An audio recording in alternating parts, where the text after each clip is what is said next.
Nous avons organisé cette journée de l'alternance pour mettre en valeur les métiers et diplômes qui sont présents sur la région Aquitaine. C'était important pour nous de mettre l'accent sur les différentes formations par alternance qui sont envisageables dans notre proximité, dans le Lot-et-Garonne bien évidemment, mais bien au-delà de notre département, avec des métiers multiples, d'intérêts multiples bien sûr, qui amènent vers des activités professionnelles multiples. La mission locale cette année s'est engagée davantage sur cette voie avec l'objectif d'avoir une présentation beaucoup plus élargie qu'à l'habitude puisque nous faisons un forum alternance environ tous les ans. On reçoit tous les jeunes de 16 à 25 ans de notre territoire. L'objectif ultime, c'est l'accès à l'emploi et pour ces jeunes-là, l'alternance est vraiment une bonne solution. Bien souvent, l'alternance, on pense au CAP, BEP, donc au diplôme de niveau 5, mais en fait, l'alternance va jusqu'au diplôme d'ingénieur. On va du niveau 5 au niveau 2, bac plus 2, bac plus 3, bac plus 4. Et ça, c'est souvent méconnu. Et dans ce forum aujourd'hui, on a des organismes qui proposent aussi des formations qui vont jusqu'au bac plus 5. Et ça, c'est important de le dire parce que pour revaloriser toujours cette mesure d'alternance qui est toujours un peu dévalorisée. La Chambre de métier a une gamme de formations qui s'étend du CAP jusqu'à la licence professionnelle. Nous avons 300 à 400 entreprises qui nous contactent pour qu'on les accompagne dans leur démarche de recrutement de leurs futurs apprentis. Et nous effectuons tous les ans entre 2500 et 3000 rapprochements. Moi, je m'occupe de l'alternance depuis 8 ans maintenant. Je pense que c'est une très très bonne initiative parce qu'on parle beaucoup de diplômes aux jeunes, on parle beaucoup de filières, mais on parle peu des métiers.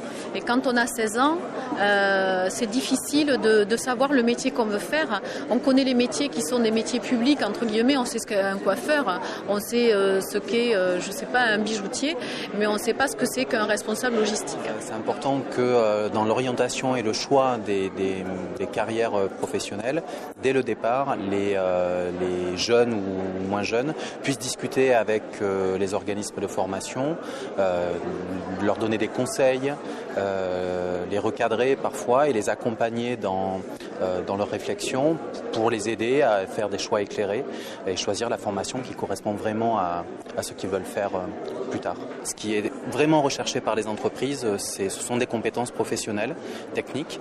Donc la formation est une des solutions pour leur permettre d'acquérir ces compétences-là, d'augmenter leur employabilité.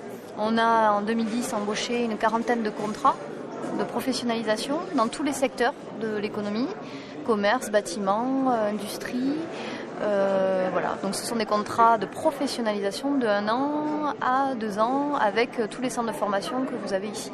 L'originalité, c'est que l'entreprise ne s'occupe de rien, si ce n'est de former le salarié lorsqu'il est chez lui. Et nous, on est garant du bon suivi du salarié. Je suis allée chercher une entreprise pour un BTS en alternance NRC.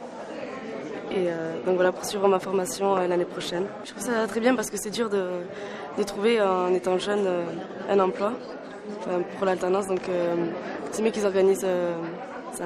Ça fait 5 ans que j'ai eu mon bac et que j'ai arrêté mes études et que depuis j'enchaîne les petits CDD sur petits CDD et tout ça. Donc je voulais trouver un BTS par alternance pour avoir plus de chances de trouver un CDI justement.